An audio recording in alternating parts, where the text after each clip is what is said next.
So hello and welcome to another episode of Cúilín Media. That I'll be joined by Aaron Prendergast tonight as we discuss this weekend's club action plus a few GA stories, breaking the headlines here and there. Obviously, we're without Seamus and Liam tonight. They have other commitments, but myself and Aaron will discuss as many of the games as possible in this episode. Obviously, I won't go into one particular game, but Aaron should cover that game in detail, I'm sure. But yeah, Aaron, Club Championship, it's hitting the big stages now. You look at semi-finals, there's a lot of them up and down the country. Provincial championships, there's a few quarterfinals in football to sort out. Obviously, Leinster won in Munster because of obviously the pushback with the Tipperary Championship. So we're really into semi-finals at this stage now, and the LGFA and Camogie's at final stages. So how are you keeping?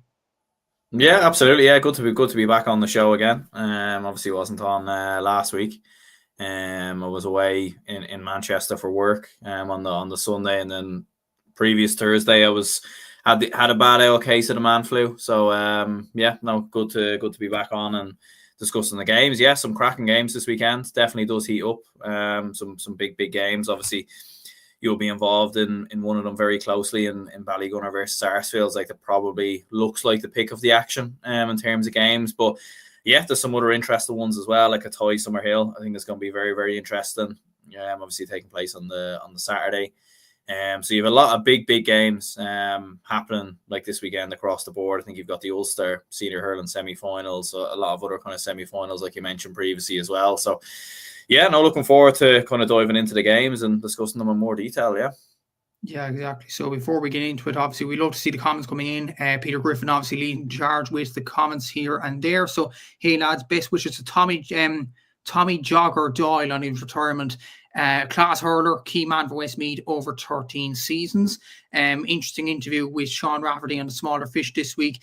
Do you know of any players that was awarded an All-Star in their debut season? Would definitely be a good quiz question. Or do you know the answer to that, Aaron? I really don't, to be honest with you, off the top of my head anyway. Con maybe, because like his debut season was 17, wasn't it? I don't think he played in 16. Could be. Yeah. Never know. I think he did get an All-Star that year, didn't he? I think he did. Yeah, he probably did. I definitely remember him getting Young Player of the Year because Sean Poulter was nominated, actually, and Johnny Heaney. So 3 very good players to be fair. But Con did get Young Player of the Year. He definitely got an All-Star that year, didn't he? I think he did, yeah. Maybe someone can correct us in the comments or something like that. But yeah. Peter saying here, another topical topic for this time of year. Some counties like Meath and Dublin are hosting regional games with selections and junior and senior players trials by another name, but seems like a good idea.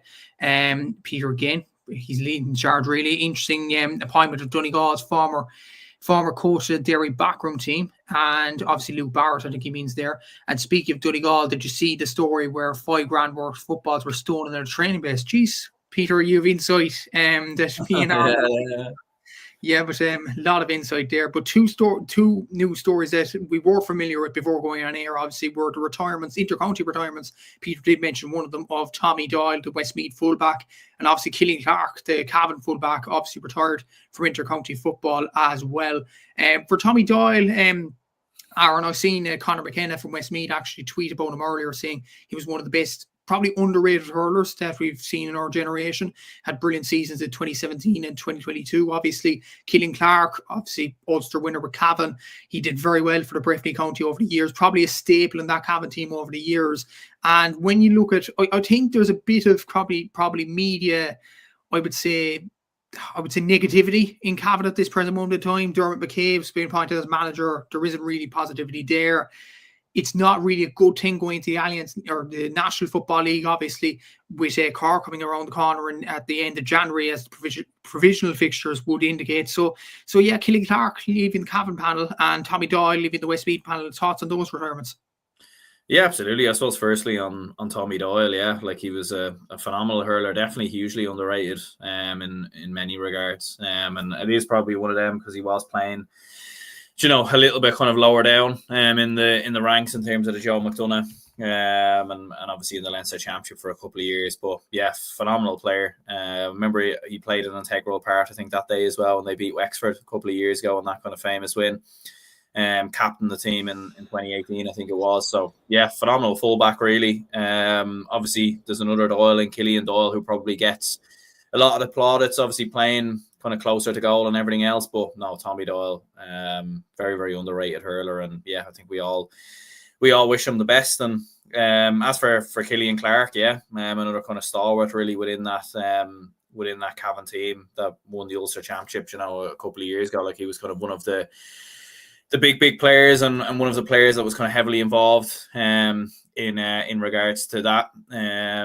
Geez, Ireland nearly scored again there. Sorry, I also have this game on in the background, lads. So do forgive me if I get distracted. But yeah, no, absolutely a phenomenal player for Cavan. And it'd be hugely missed. That it is kind of one of them where we are seeing a lot of those kind of Cavan players kind of step away. I know Grove McKernan did step away, then came back. But Raymond Gallagher's obviously, no longer playing and went on to be manager. So yeah, there is a kind of big chunk of that 2020 team that are going away. And as he said, there is a bit of negativity around Cavan football right now, which personally I don't really understand all that much. It seems to be mainly Cavan fans who seem to understand it more maybe than neutrals. But look, all we can do is wait and see what happens when the league comes around. But usually when there is a lot of negativity, like I have seen on Cavan, like on social media and Twitter and everything else, it is a little bit worrying. And you wonder, could there be more players potentially going? Obviously we have to kind of wait and see. Probably will, yeah. And it is a shame that Killian Clark ended his career, but he gave so much to Cavan football over the years, and definitely wishing the best in his retirement, as well as Tommy Doyle, obviously, as well. Peter saying as well, the Camogie documentary was excellent, great insights and behind the scenes scoops. I watched the first episode last week, actually. It was very, very good, I thought. The skirts and shorts, the behind the scenes, obviously seeing probably on the fly on the wall kind of perspective with Ashley Marr, the Dublin Camogie player, as well, on the social media aspects of it. I thought it was absolutely brilliant, in fairness. Even the little stories about even Grace O'Brien in Tipperary, her boyfriend actually plays for Drummond Inch, I think, in Tipperary as well. And they can't really see each other throughout the day, obviously, because of the commitments they gave. Like Grace, obviously, doing training day in, day out for the Tipperary Camogie team. There's gym sessions, things like that. The same for the club team with Drummond Inch as well, with her boyfriend, I think it's Kevin Hassett is his name. So yeah, it was great insights, absolutely, and definitely looking forward to the second episode tonight. Just out of matter of interest, Aaron, did you watch that first episode or hear anything about it? I've seen a couple of posts on social media. I haven't got to see it yet, but it definitely is kind of marked away and bookmarked away as something to watch and kind of see a bit more of. But yeah, no, I've seen a lot of the reaction to it, and like what you were saying, I think it's great to kind of have that there, and without question, yeah, it seemed like something, it seemed like something kind of very, very interesting, to be fair. So definitely will have to give it a go, hopefully soon. Exactly. So the second episode is on tonight on RT1, actually. So everybody that is enjoying the Hurling game right now, I'm sure everybody is, because we're 1-0 up through Tri-Parrot. But after that game, it is on at 10:15 on RT1 tonight. So make sure you watch that next episode. It is the last episode of the 2-part Fly on the Wall documentary, and definitely worth a check, obviously. But we'll get into the action now, and we'll start off. I normally go chronologically with these things, but we'll start off. The first game on the list is the Leinster Senior Football Championship quarter-final, but we'll put these all together. We'll start off with the game that is live on RT2 this Saturday. That is a tie of Kildare against Summerhill from Meath. This is on at 5:15 in Kedrell, St. Conleth's Park in Kildare, live on RT2, obviously. Two sides, Aaron, I suppose. They're on the opposite side of the draw as Ballyboden, and a lot of people might argue if they get to the final in Croke Park against Ballyboden, they might lose this game. Even though a tie really hammered Bolton Glass at the preliminary quarterfinal, similarly with Summerhill in their game as well. So this is going to be an interesting game. Summerhill have the likes of Owen Ferrane in their ranks, a tie, obviously the likes of Niall Kelly there and Kevin Feely in midfield. So it is going to be a very interesting game, and one to look forward to this weekend. Absolutely, yeah, it should be a cracking game. I know we all kind of, maybe gave a tie a bit of stick and everything else following the scenes kind of post match in the Kildare football final, but there's no denying that they are a serious football team. The way, especially going to Ockram as well. I know some people would say, the standard and the difference maybe between Wicklow club football and Kildare club football. Look, there might be a bit of a difference there, in fairness, but to go there and be so dominant and so good, I think, like it definitely does show that Athy are the real deal, and it shows that they are a quality team, as you said. Like Kevin Feely's been, I'd say, probably the best Kildare footballer, maybe pound for pound, over the last couple of years. He's been incredible, really. Like, and then as you said, with Noel Kelly as well, like he's been phenomenal as well. A couple of big goals, obviously. And big contributions in the final against Naas as well. So there's no question that this is going to be an interesting one. Like Summerhill, as well, as you said, like it's been an interesting one with Meath teams. Like you look at some of the Meath teams that have come through in recent years, and they haven't quite been able to make the breakthrough or get to a Leinster final or kind of push some of the bigger teams. And this feels like a massive chance for a team like Summerhill, with Owen Frayne in there, who look, especially in these conditions as well, like having players who can kick 2-pointers, I think is going to be a big difference. So, but yeah, like I probably would shade it towards Athy, to be honest with you, just looking at how good that they were versus Bolton Glass. But I think it's going to be, like this could be a close enough game, to be fair. Yeah, it is going to be a very close game. There's no doubt about that. Even Ronan Kelly got 2-2 in the last game against Bolton Glass. Noel Kelly got 4 points. Colin Moran got 1 point as well. So that's 2-7 from your full forward line. That's very, very impressive, to be fair. And even you look at across the team with Athy, I know there was the social media tension and things like that, where they were talking about obviously going after Philly McMahon, the Naas manager, and a lot of people thought that was a disgrace, and a lot of people maybe jumped on the bandwagon in terms of social media there. But you have to look at Athy's talented players there. You have Kevin Feely, as we mentioned before. David Hyland is an absolutely brilliant player. He played midfield the last 10, scored 4 points, to be fair to him. That's very good scoring from him. James McGrath, he was very impressed with in the Tailteann Cup for Kildare as well, at the halfback stage, and he was Player of the Year when Kildare won the under-20 All-Ireland as well, proving that he does have like what it takes. Like a lot of people talk about the All-Stars this season and the likes of David Clifford and these sorts of players. I think James McGrath is an upcoming player for Kildare. He really is at halfback, and a lot of people talked. Obviously, Peter talked about Sean Rafferty as being a breakout star this year. I think James McGrath is certainly a breakout star. He's an absolutely brilliant player. Owen Frayne at 5 points for Summerhill in the last game. Conor Frayne is in the full forward line with Owen. I don't know, is that his brother? Maybe someone would be correct me in the comments over that as well. But you have a brilliant midfielder there in Adam McDonald there. He got 4 points the last day from midfield. And even if for the halfback line, again, from Summerhill's point of view, Jamie O'Shea, he got 1-2 in the quarterfinal as well. So there's good players all over the field for both sides. But I probably have to agree with Jaron. You look at Athy, you look at the talent that they do have, I would probably shade them to win this game. But just on Athy, do you actually feel they're underrated a small bit when you look at the talented players that they do have? And there are a lot of people, I wouldn't say blinkered in a way towards Ballyboden and winning Leinster because they're a Dublin team. But do you think, honestly, people are picking Ballyboden to win Leinster because they're from Dublin and not looking at Athy in terms of their talents? Or what do you think they can realistically achieve in Leinster?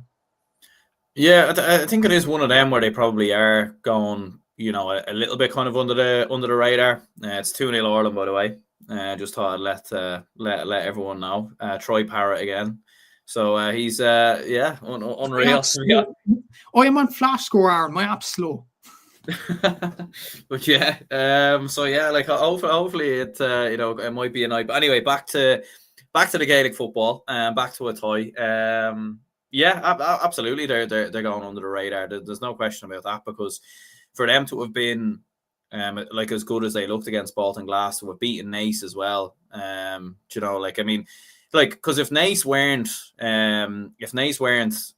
had come through Leinster, I think if Naas had come through Kildare, a lot of people would have been looking towards them as maybe potentially like favourites or dark horses and everything else. Because don't get me wrong, Ballyboden are a great team. There's no question about that. They have some phenomenal footballers. They've been very good. But they probably, they aren't a Kilmacud Crokes. I don't think they're a Cúilín either in that kind of sense. They can be gotten at. In the past, they have been beaten in Leinster Club Championships. They have a few older players there, who've been around the block. We have a lot of younger players who haven't really played in these clubs, in Leinster before. So, it is going to be very interesting kind of in regards to that. But yeah, I think they do definitely have a chance. And if they can come through Summerhill, then I don't think anybody should be sleeping on them. Absolutely not. And we both back a tie to win this game. So does Peter here, but he says 2 points after extra time. That's quite an interesting score there from excuse me, in a tie point of view there. It is going to be a very interesting game, no doubt about it. A question for you, Aaron. Aaron, did you hear about the crack with Philly McMahon and his conflicting stories of what is it, walked or published? I suppose like it's probably well known at this stage, like the Philly McMahon experiment, let's call it that way, in Naas was never going to work, and the proof was in the pudding. Yeah. Like I remember there were some rumors flying around that like as soon as the game ended, he just went home. Like he just that was it. Like he just straight away, like didn't even, kind of say on to the players around like that. How true that is, I don't know. But yeah, it was one of them. Look, once they didn't come through Kildare. Yeah, there was, it was unfortunate really from his perspective, and as I said before, it was always going to be a tough gig because Naas have been so dominant for so long that if he doesn't come through Kildare, it's going to instantly be deemed as a failure, which seems harsh, is considering how good a tie actually look. So yeah, look, it's a tough one really, and it'll be interesting to see where he goes from here. Like he clearly does have an interest in management and that kind of things and coaching. I know he's been involved with Bohemians as well in the past, probably more performance related than maybe management related. But yeah, it'd be interesting to see if he does go into something else, Yeah, it'd be very interesting. He actually seems like a very good pundit on the Indoor Sport podcast, so maybe he'll go back to that. Maybe he'll go back to be fair, like he seems like he has good football brain, to be fair, Philly McMahon, but it just was a bad kind of tenure in charge of Naas, no doubt about it, from a Philly McMahon point of view. Peter saying in here, I heard that he walked straight out of Newbridge after the Kildare final. It wasn't really good taste, no doubt about it. But obviously we'll move on to Sunday's Leinster Senior Football Championship quarterfinals, just to keep with the same team. We'll keep on the same side of the draw in terms of the semi-final, because Naomh Martin from Louth are playing Port Arlington for Bleach. That's at 1:30 on Sunday in integral GA round in Drogheda. Naomh Martin, obviously, they stopped RD St. Mary's Gallop in Louth, but to be fair, it was Newtown Blues that really stopped RD St. Mary's. They stopped them in the Louth Senior Football Championship quarterfinals, but Naomh Martin got their hands back up on the cup in Louth. Port Arlington beat Old Leighlin in the preliminary round in Leinster in a game that most people described as a boring enough encounter. But I suppose that's what good teams do. They get over the line, in fairness to Port Arlington there. Port Arlington do have some decent players, the likes of Colin Murphy and all them, obviously. Naomh Martin have Samuel Roy. Like, that is a very good player to have in your arsenal. There's no doubt about that. But yeah, should be an interesting game, this one. But I would say Naomh Martin might edge it, judging by previous performances. The thing is, though, Port Arlington, this is an experienced side. It is, to be fair, yeah. Like, they have been around the block, and like Naomh Martin, to be fair, I think maybe they had I know they won Loud, I think, 1 year in COVID, so I think they've only probably had the one previous experience of playing in the Leinster Club Football Championship, so probably, yeah, maybe a little bit of inexperience in regards to that. But look, I mean, when you have a player like Samuel Roy, who's certainly very experienced, when it comes to playing big games and everything else, yeah, it'd be interesting. Like, I suppose with Port Arlington, yeah, they weren't. Look, it wasn't the best game that day, but I thought, look, defensively, they were very strong. They were able to shut off a lot of Old Leighlin's attacks, and they were able to break them down. Turnovers as well was ferocious. They were really, really strong in regards to that. So, yeah, they're probably a bit more of a control team maybe than Naomh Martin, you'd say. So there is the chance maybe in regards to that. But look, with Samuel Roy and some other players that Naomh Martin have as well, I think they might just have enough here, I think. Yeah, I'll probably go for Naomh Martin as well in this game. Like, it is going to be very, very tight. Obviously, they need to watch the looks of, obviously, as I mentioned there, Colin Murphy got 4 points the last day. You have Rian Murphy as well, got 1-2 the last day against Old Leighlin. You have Patrick O'Sullivan there, wing back as well. So they'll be threatening players. There's no doubt about that.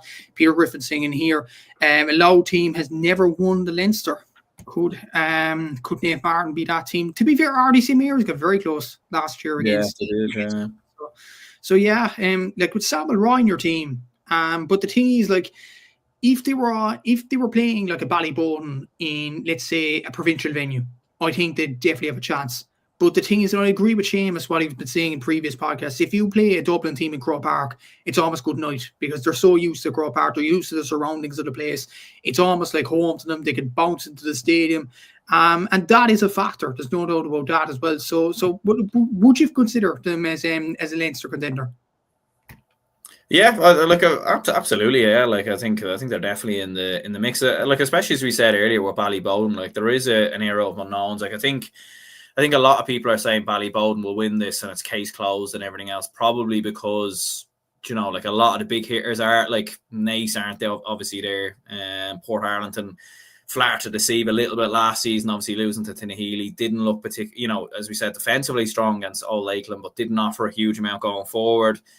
You're looking at some of the other teams, Meath teams have kind of flattered to deceive. So like it's kind of, it is one of them looking towards Ballyboden and saying, well, like no Dublin club has not won a Leinster championship, I think since 2018 or something like that, 20, you know what I mean? It's been a long time. So but as we've seen, especially in recent years, it hasn't always been like there's been times like where teams have put, Naas have pushed Crokes in previous years, and like RD pushed Cúilín last year. So especially in winter conditions as well, there definitely is a chance there, and I think there is a chance for a team like Naomh Martin, who do have players who would be familiar like with Croke Park and everything else as well. So like I think they definitely could be a bit of an outside contender, maybe. Yeah, they definitely could. There's no doubt about that as well. Like Naomh Martin do have some very good players, and as Peter said here, Naomh Martin by 5 points, and Aaron saying Naomh Martin win as well.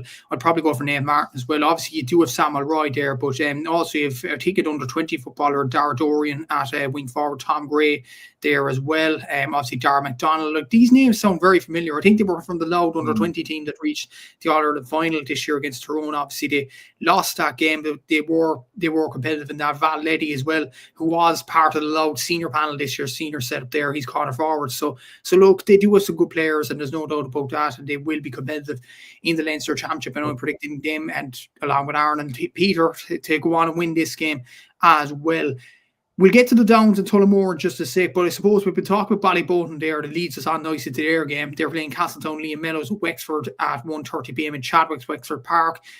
I would say, I said it previously, I probably don't rate Ballyboden maybe as highly as some people, but I think they will get over the line in this game, barring any miracle. I think, look, Castletown have done well to win the Wexford Championship, but Wexford football doesn't seem to be up at the level even close to Dublin football. So I think this is a no-brainer. Probably Ballyboden to get over the line. But even though, could Chadwick's Wexford Park be a leveler in a way?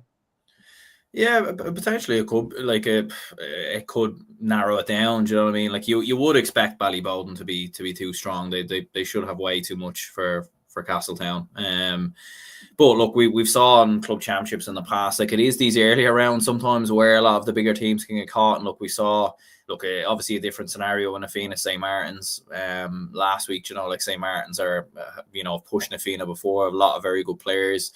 But going away there, it's not easy. It's a tough place to go to in Wexford Park. I remember even the Dublin County footballers going there, 21 or 22 or something like that. And we struggled that day, and we won the game, I think, by 7 or 8 points in the end when everyone thought it'd be about 20, So can be tricky at times, but I think Bowden should be too strong here. I think like this could be one of them games where maybe early on, Castletown have a couple of pops and everything else. But I think once Bowden take control of it, they should come through. I think there'll be a lot of other teams in Leinster who do come through this weekend, though, who will be keeping an eye on this game just to see where Ballyboden are at. Because look, it was huge for them to win the Dublin Club Championship. We saw teams end ducks in terms of ending weights for championships and then going into their provincial club championship and getting caught. So, like I think a lot of the other clubs who do come through this weekend will be looking at this and thinking, are Bowden going to ease through this, or could it be a little bit nervy? And that might give them a bit of confidence as well, So it's going to be interesting to see.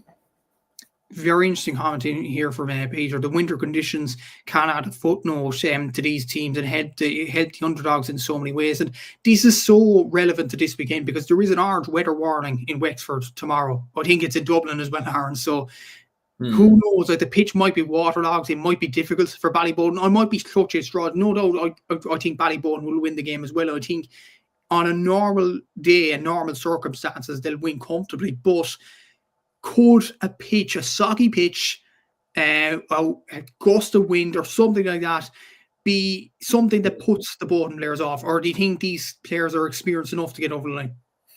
Yeah, look, the experienced players of the Basquels, like that's when you need those players to kind of step up.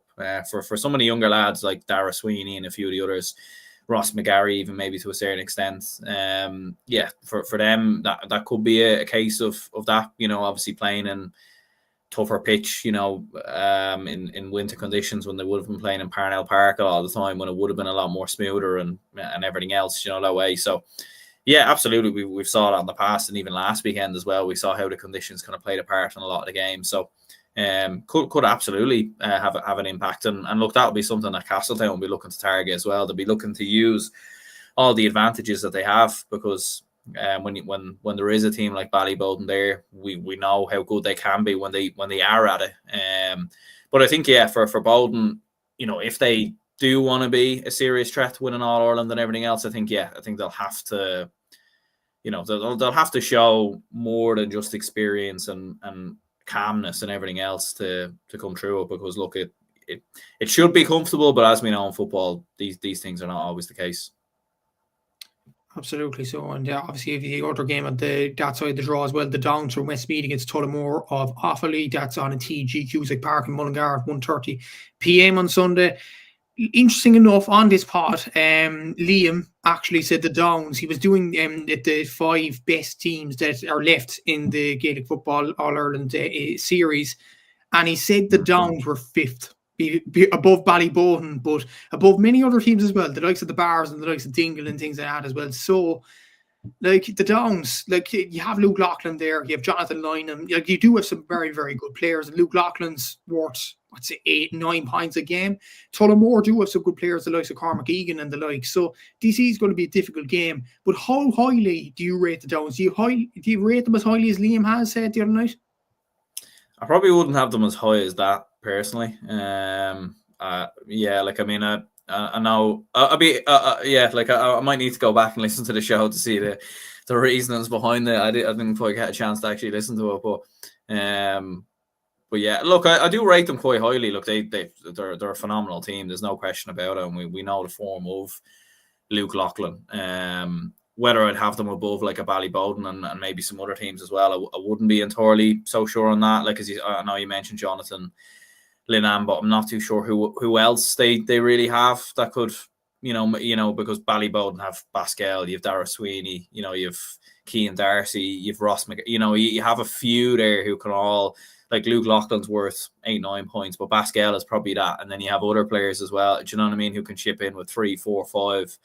But look, they are a brilliant team. There's no question about that. Especially off of the evidence of, a couple of years ago when they made a good stab at Leinster, to be fair. So yeah, there is good players there. There's no question about that coming through Westmeath. I think, is Westmeath as strong this year as previous years? Looks like Lomans have kind of dropped off a little bit.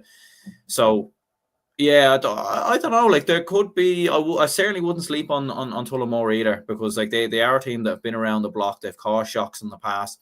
Got some big players in there like Cormac Egan. So there is a chance there. It probably would edge it towards the Downs, to be honest with you. But this definitely is one of them where, extra time could be on the case and everything else, that could potentially go into it.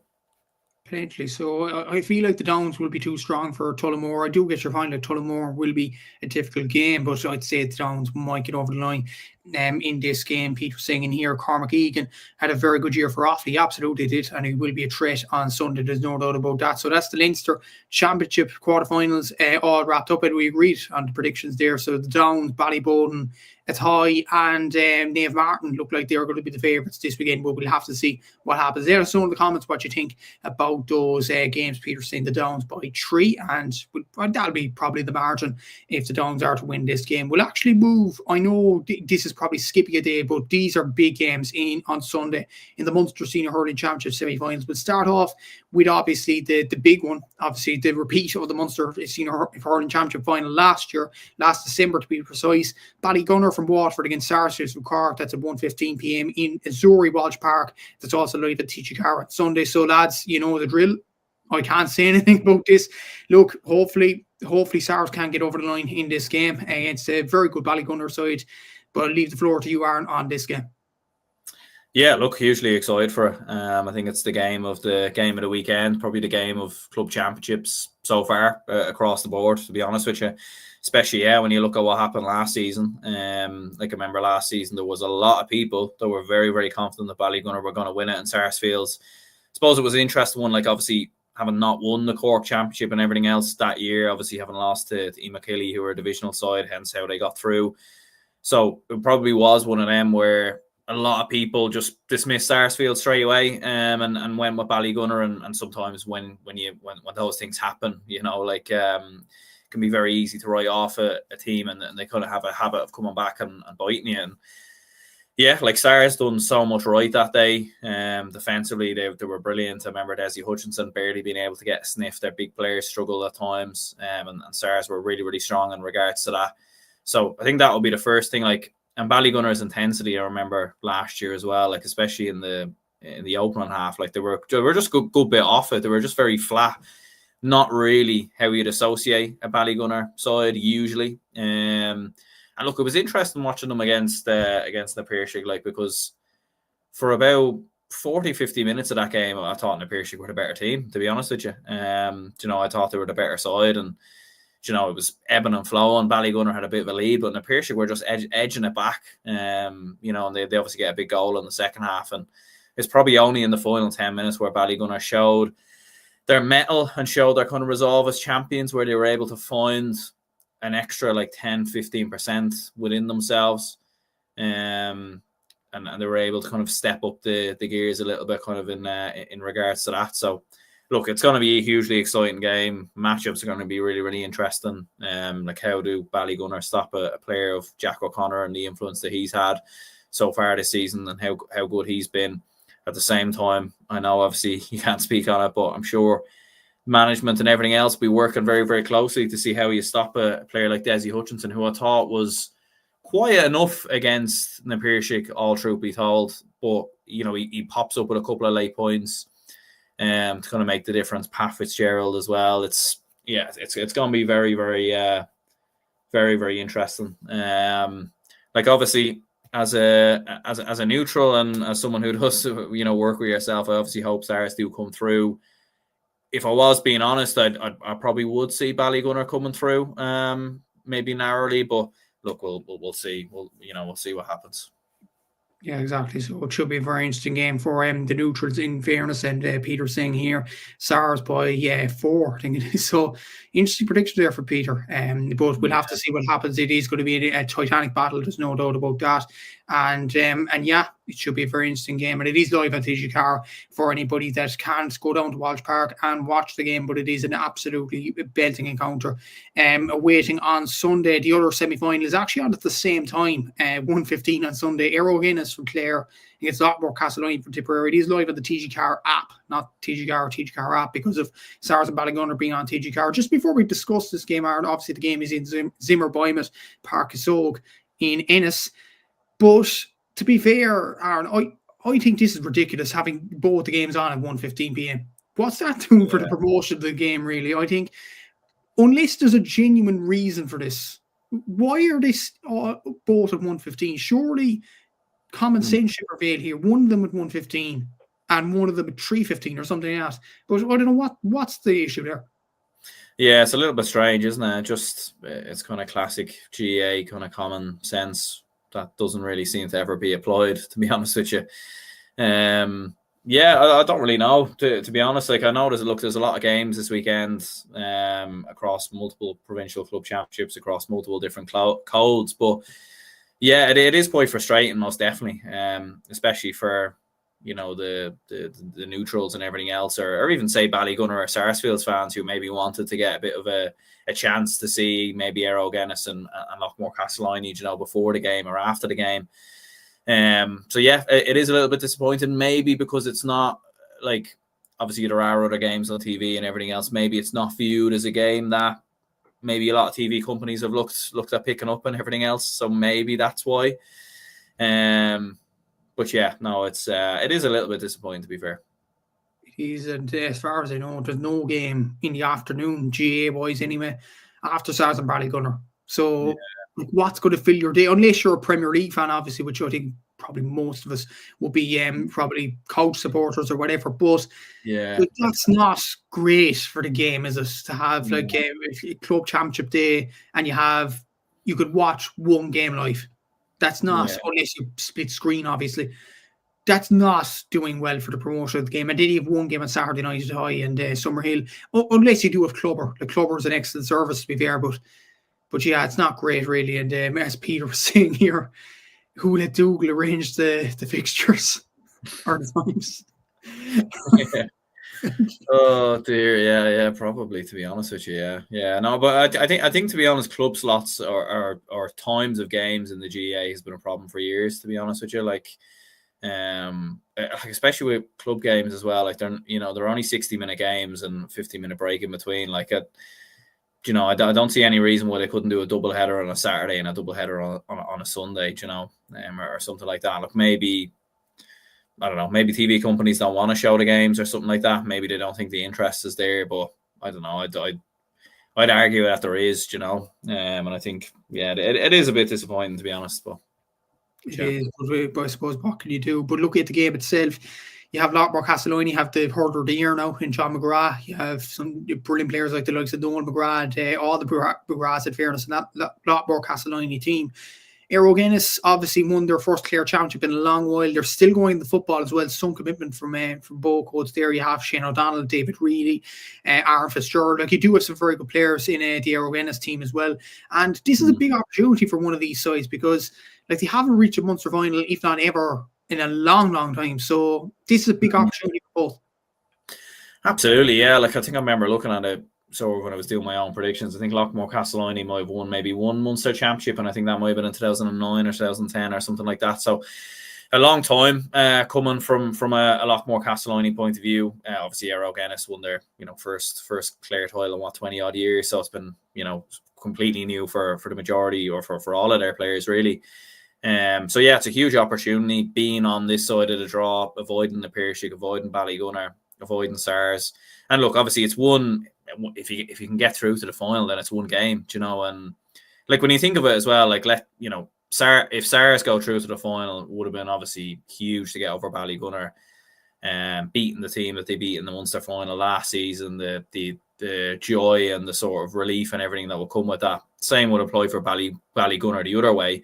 But how many times have we saw big teams coming through semi-finals and then go into the final as big favourites and slip up? It's happened all the time in Gaelic football and hurling, so it could easily happen again. So I think for either of these two, they have to try and kind of cherish the opportunity. I think for Loughmore in particular, I think the pressure's on them more just because they've done back-to-back in Tipperary.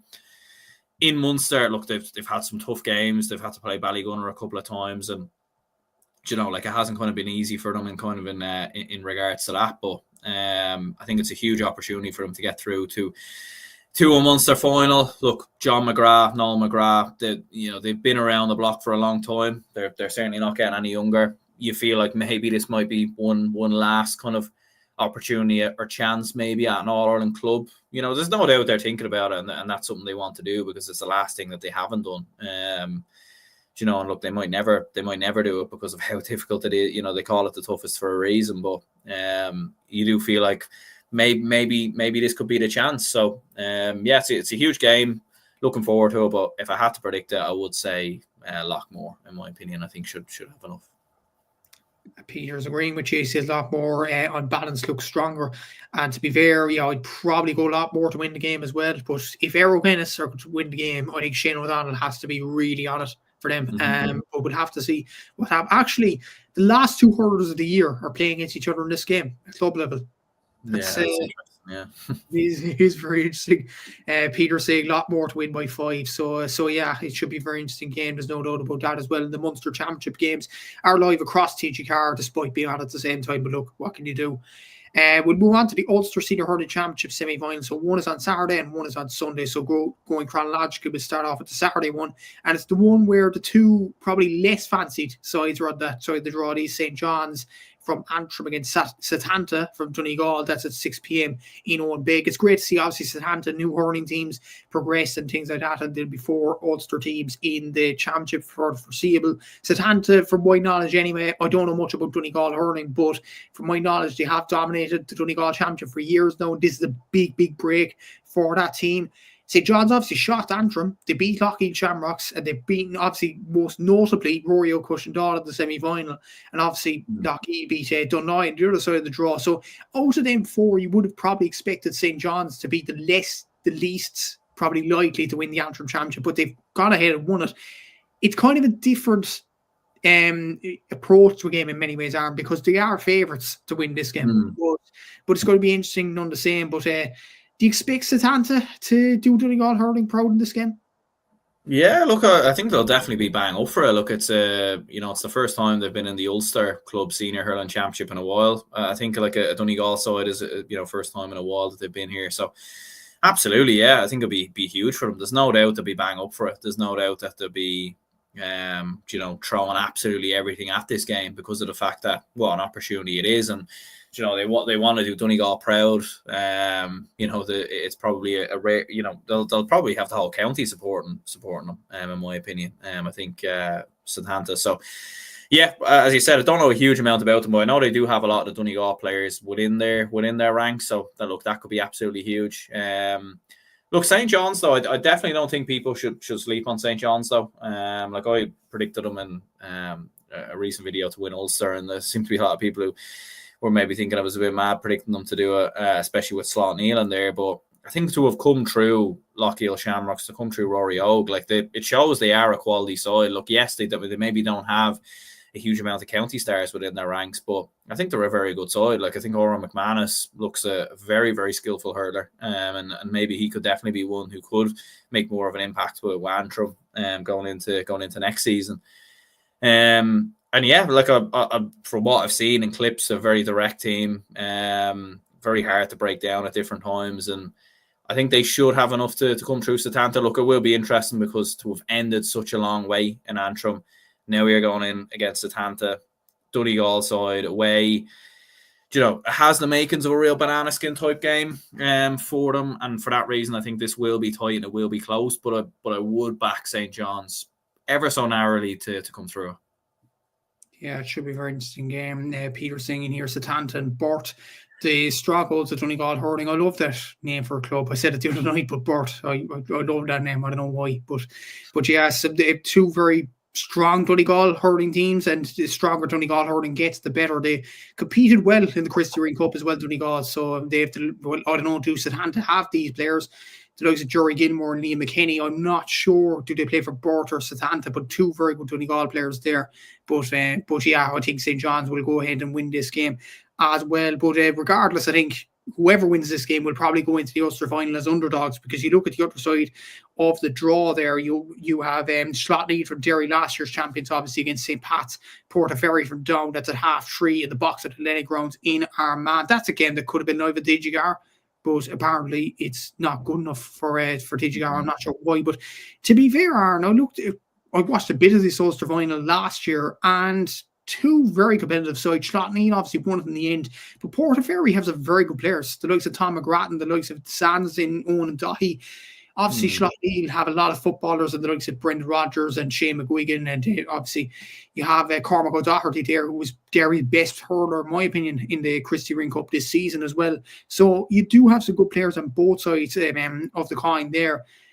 Do you expect St. Pat's to pull off a shock? They nearly did it last year. Could they get it being second time lucky? Like Slotneed are a good side, but like Pats are a decent side too. Absolutely, yeah. Like, and I suppose like we only have to look at that game last year. Like, it was an absolute cracker, wasn't it? So yeah, it is a massive shame. And to be fair, like I remember there was like a couple of years ago there was another Ulster final. I think it might have been Portaferry involved in that as well. Like, they went extra time and everything else. So like they're, like especially with these games, it is disappointing not to kind of not to see it. Like, it would have been great for Ulster Hurling and the promotion of Ulster Hurling to have actually seen it. So really disappointing in regards to that. But yeah, look, I mean, like, Slot Neal are a team that they have been around the block for a while. They have the know-how of coming through these games and winning Ulsters and everything else. But at the same time, like Portaferry, you've got some great players, as we said, in Owen and Daithí Sands, and they're certainly no strangers to Ulster as well. So that there definitely is a chance there. And again, it's kind of like the St. John scenario as well, where like Slot Neal are going to be massive favourites, but Portaferry won't fear Slot Neal at all, and they'll definitely bring the game to them. So yeah, it is very interesting. And you know what? I think there could actually be a shock on the cards here, to be honest with you. I think maybe Portaferry might be able to pull it off, Interesting prediction there. Really interesting. I think Slot Neal are a very good side. They're good. They're a good running team, and as well as that, they have the know-how to win this. But I can see your point at Portaferry. They are a very good side, and they have some good individual quality as well. Obviously, as shown with Dow winning the Division 2 title this year. Peter's saying here, Portaferry, kind of a long grass team. Exactly. It is going to be very interesting to see that kind of element as well.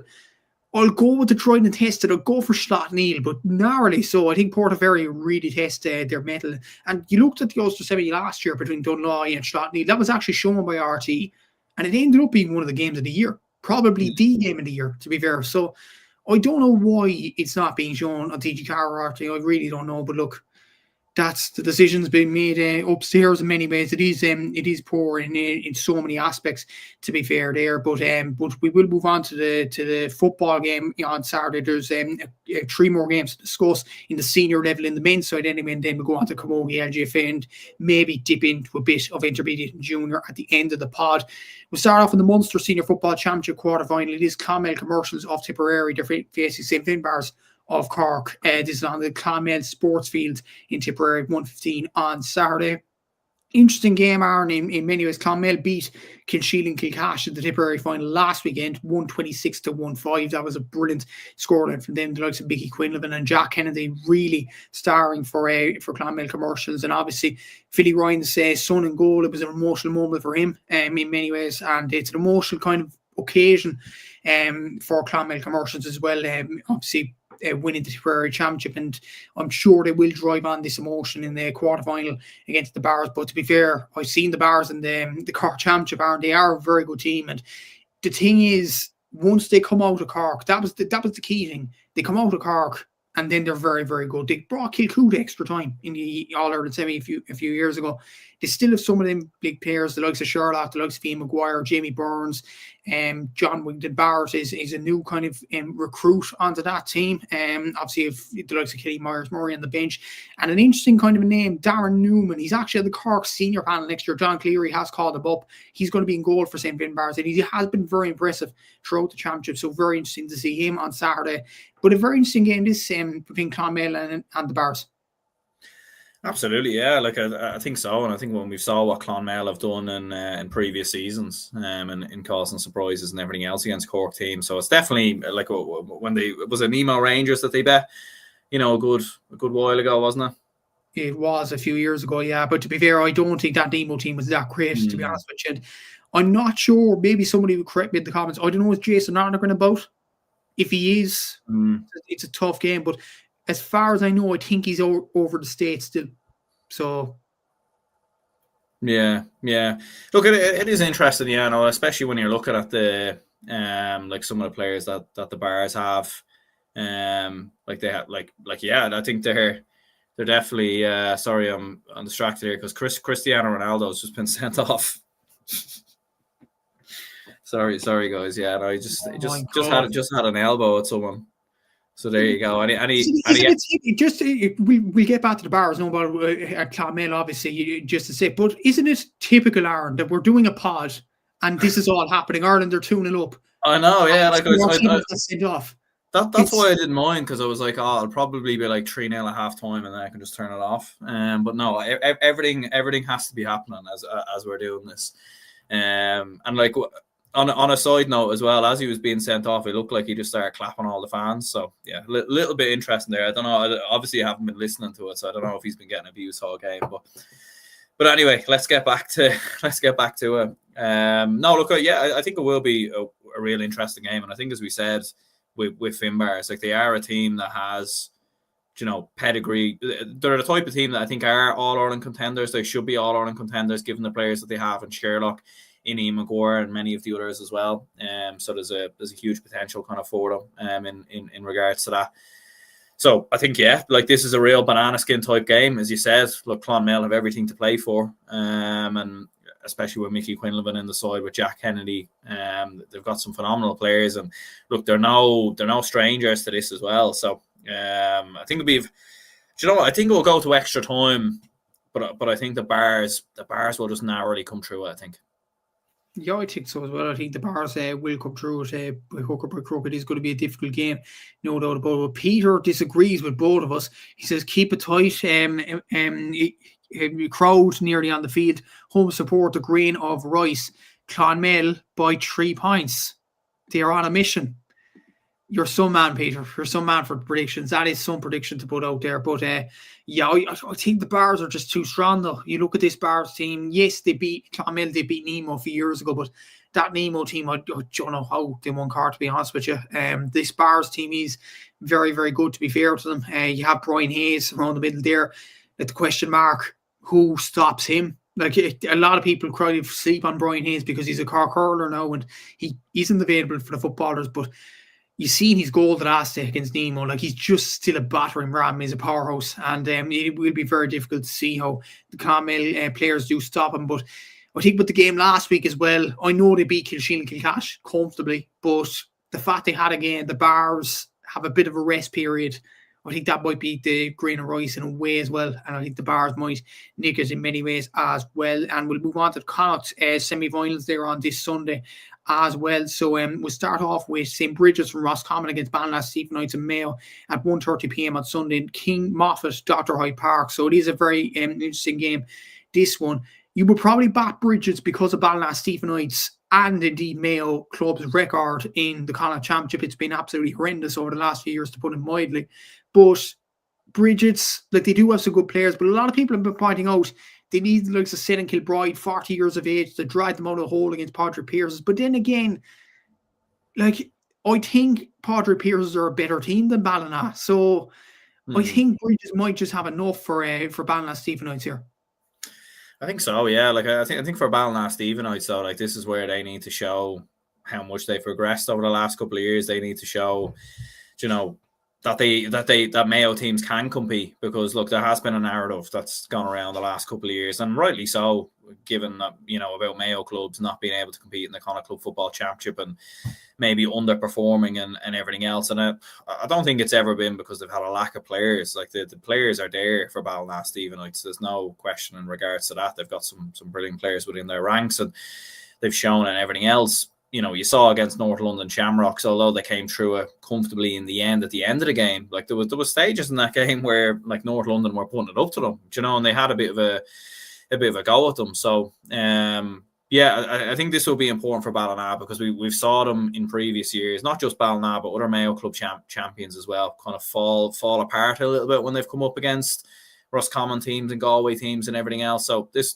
will be huge. There's no question in regards to that. But as you said, Bridget's defensively very, very strong. Got some excellent players kind of going the other way, in particular, and Ben O'Carroll, as we know. So Brian Stack as well, another phenomenal player. So I think they'll have enough, to be honest with you, to come through it. But I do think this will be a game where Ballina do produce and do perform and play well. But I think ultimately St. Bridget's will come through it. Peter saying Padraig O'Hara will be a massive loss if he's still injured. I think he might be. So that is a big loss for Ballinasloe Stephenites there. And I think Bridget's will get over the line. Like, a lot of people talk about they need St. Kilbride to get over the line. This will be a dogfight, says Peter. Then again, like, Bridget's have some brilliant players, the likes of Ben O'Carroll and the like, obviously Bobby Nugent and Brian but in the full forward line as well. They do have some brilliant players, and they are proven. They've proven to win the college championship, and they know what it takes to get over the line as well. So I think Bridges will get over the line in this game. And Mike Cullen are also in action on the other side of the draw. They're playing Leitrim Gales of Leitrim, obviously, at 1:30 p.m. in Pearse Stadium in Salt Hill. Could Leitrim Gales cause a shock, Aaron? I've heard some stories that these Leitrim Gales are better than many people may think. At the same time, though, Mike Cullen were very, very impressive the last day against Shamrock Gales from Sligo. They hammered them in the quarterfinal. Yeah, absolutely. Like, a lot of people have kind of said that to me as well, that Leitrim Gales have a chance. Like, they've got Garvin Jones within their ranks, notable for man of footballer. They've got a couple of the Joneses actually within their team.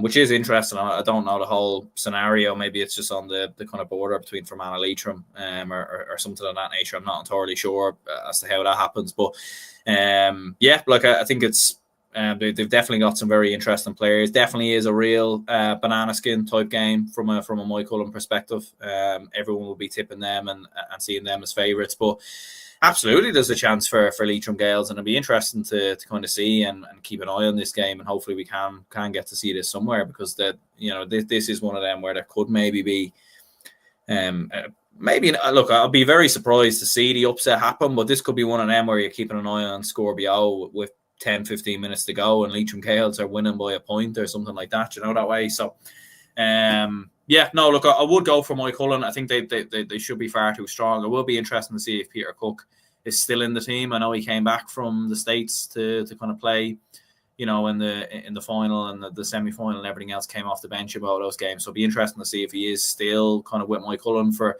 the rest of this club championship. And then you've got Desi Keneally there, who's a very, very talented forward and been doing it for Mike Cullen for a good couple of years now.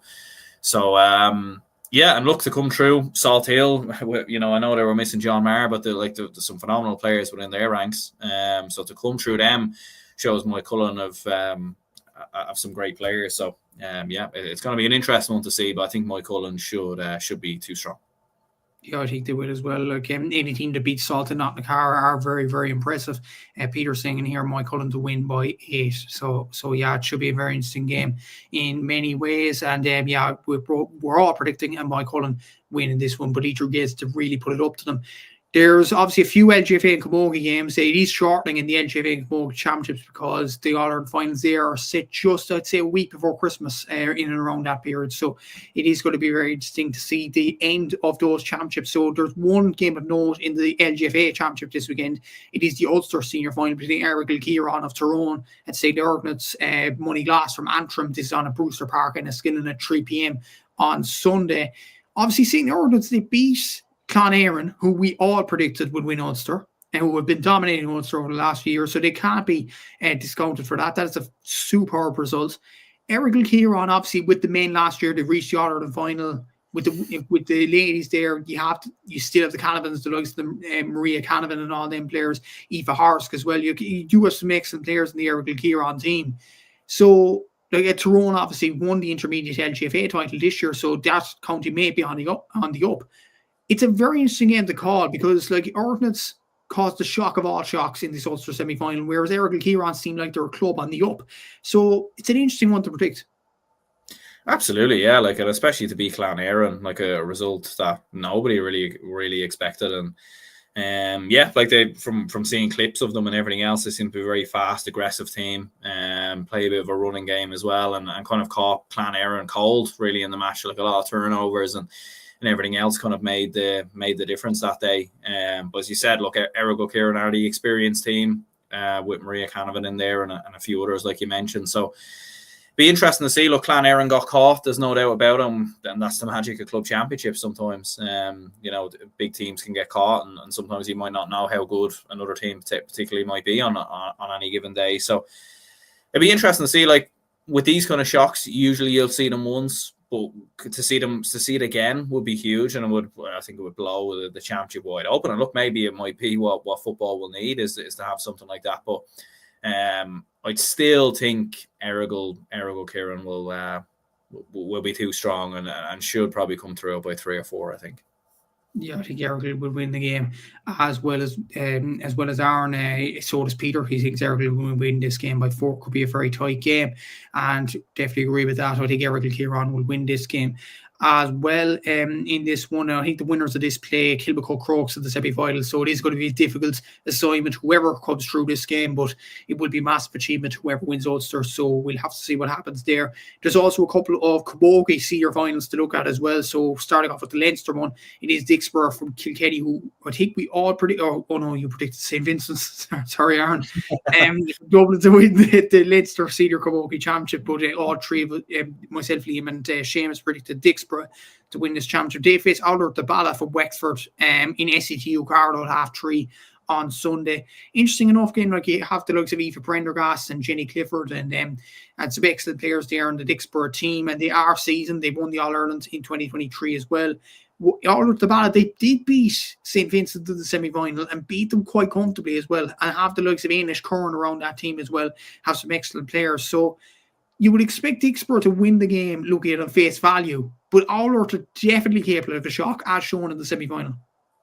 Absolutely, yeah. The way they brushed Vincent's aside really was very impressive, and it definitely wasn't a result obviously that I expected given my prediction and everything else, and just given how Vincent's had progressed in recent seasons, I thought they would have had enough for a game like that. But no, Ullart were brilliant that day, in fairness to them, and you would expect Dixborough to have enough, especially with some of the players that you mentioned there. The experience within their group and what they've achieved in the past, and there's some tremendous players within their ranks, to be fair. But it's one of them where Ullart could push Dixborough quite close, but I still think Dixborough should come through it. So yeah, like if we were to predict that, I'd probably say by 4 or 5 maybe, or something like that. I'm going to go Dixborough by 3, and Peter saying here Dixborough by 2 after extra time. Interesting predictions from Peter tonight as well. And the final senior game of the weekend, it is another Camogie final, this time up in Ulster. You have Lochiel Shamrocks from Antrim, who we all predicted to win this championship. They're coming up against Clonduff from Down. It is on the Boxer Athletic Grounds in Armagh at 1:30 p.m. as well. So I think it's actually a double header with the Slotneil and Portaferry game, if memory serves me correctly. I think it could be actually. Double checking the fixtures now. I think it actually is a double header. It's a double header with Slotneil and St. Pat's Portaferry. They do double headers. That's brilliant. Wow. At least. So to be fair, just on the side note, first of all, that's actually good for the game in terms of spreading Camogie and hurling up in Ulster in terms of the club coverage in many ways as well. In terms of the game itself, like Clonduff, I don't know much about them, I'll be honest with you. But according to DIB quick round by Aisling O'Reilly, I think it was, she was saying the Clonduff are a very tough opposition for anybody. So, like, it is, I'd imagine Clonduff will come up trumps in this game. But Lochiel have the likes of Katrine Dobbin in the team, obviously Roisin McCormack up in the forwards, probably not just one of the best players in Antrim or Ulster, the best player, probably one of the best in the country. So Lochiel probably have the talented individual quality, but Clonduff probably have the shock ability. So who will come through here? Yeah, look, I think Lochiel should have enough, given their experience and the quality of players that they have. But yeah, like from reading about Clonduff and everything, they do seem to be a very physical team. So they'll probably try and make this a bit of a kind of slugfest, and kind of try and I suppose outwork and physical presence and everything else to try and out-muscle, maybe might be the right term, this Lochiel Shamrocks team. But yeah, no, I think Lochiel should be too strong to come through. I think that they've proven it over Ulster in the last couple of years and how good they've been. So I think they'll do it. Yeah, I think Lochiel will get over the line as well. Again, very interesting for Ulster Camogie, but we'll see who gets over the line there. There is another game at Camogie as well this weekend. The Leinster Intermediate Camogie final. It is the Fida Meath against Camross of Laois. That's at 1 p.m. on Sunday. And then in LGFA, you have the Ulster intermediate LGFA final on Sunday. Bridge O'Neill's from Monaghan against Knockbride from Cavan. That's at 12:30. And then the Ulster Junior LGFA final, you have Cavan Gales of Cavan against Cúilín and Sarsfields from Monaghan. That's at 2 p.m. on Saturday. The Ulster Junior LGFA Championship, just running through a few lower tier games in the club as well to look out for this weekend. In the Connacht Intermediate Football Championship semi-finals, you have Kilmina from Mayo against Cúilín, Mullen and Brina from Sligo at 1:30 p.m. And also at 1:30 p.m. on Saturday, you have Alan Gales of Leitrim against Strokestown from Roscommon. That's at 1:30 on Saturday. In the Leinster Intermediate Football Championship quarterfinals, you have Tower Clare of Westmeath against St. Martin's of Wexford at 1 p.m. Interesting there, St. Martin's with a football team. Could they do the double there in hurling and football in Leinster? It should be very interesting to see that as well. The other games on Saturday are at 1:30 p.m. in the Leinster Intermediate Football Championship quarterfinals. You have Kilbride of Meath against Salins of Kildare. And I think Peter was mentioning that game there. Lads in the Leinster Intermediate, keep an eye out on Salins. They are flying, will be facing Kilbride in Navan this weekend. Should be a very interesting game there, I'd imagine. Kildare Intermediate clubs do very well in Leinster. Allenwood and Carr, previous winners of this. Camross and Camogie are flying the Hammered Nace. So I'd probably say Camross will be favourites in the Leinster Intermediate.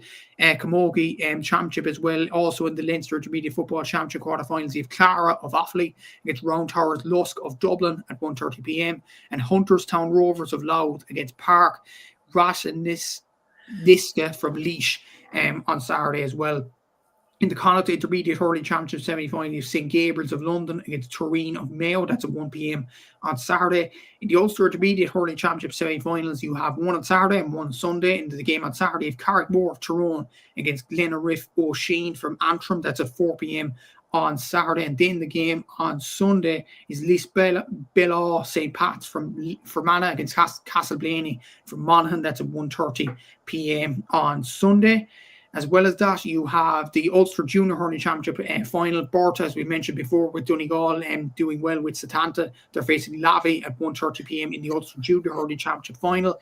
The Munster Junior Hurling Championship semi-finals, Care of Tipperary against Kilrossity from Waterford at 1:15 p.m. And a game that's easy interest for the Southern Star this week as well. Knockaderry of Limerick against Kilbrittain from West Cork, from around my area. They're playing at 1:15 in Knockaderry on Saturday, and there is an interview in the Southern Star this week with the Kilbrittain manager Joe Ryan, so check that out if you haven't already in this week's paper, and obviously buy the BE paper and things like that.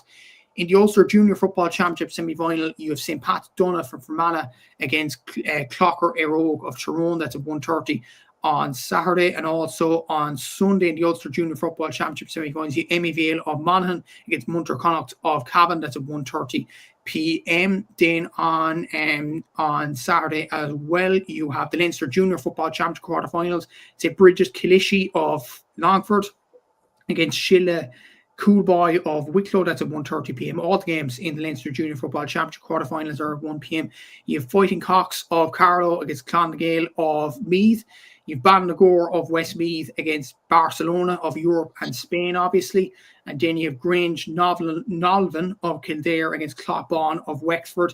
In the Connacht Junior Hurling Championship semi-finals, you have Cluanan of Leitrim against Aesky of Sligo, and Ballinasloe of Galway against Moytora of Mayo. In the Ulster, that was mentioned already, the Ulster Junior LGFA Championship. In the Munster Intermediate Hurling Championship semi-finals, you have Tallow of Waterford against O'Callaghan Mills of Clare. That's at 1:15 on Sunday. And you have Upper Church Drumban of Tipperary against Ballinhassig of Cork at 1:15 p.m. on Sunday. In the Connacht Junior Football Championship semi-finals, you have Ockfas of Leitrim against Carna Cashel of Galway at 1:30 p.m. and St. Crohn's of Roscommon against Kiltima of Mayo at 1:30 p.m. as well. So that is all the games wrapped up in this episode. Like, subscribe, all that good stuff as well. Just a few more comments in here from Peter. Good luck, Matt, on Sunday, Matthew. Sars Abu. Thanks very much, Peter. And hopefully Sars do get over the line against Ballygunner. Another comment in here from Peter. Great show, lads. Thanks a million. And have a great weekend. Enjoy the games. See you Sunday. Absolutely. Thanks, Peter, for commenting on this show. Thanks to Aaron for joining on this show as well. Thanks to everybody that viewed this show as well. Like, subscribe, all that good stuff as well. We'll see you on Sunday for the review show of all the action over the weekend. So until then, we'll see you all then. Take care and enjoy the games at the weekend. your instinct, baby.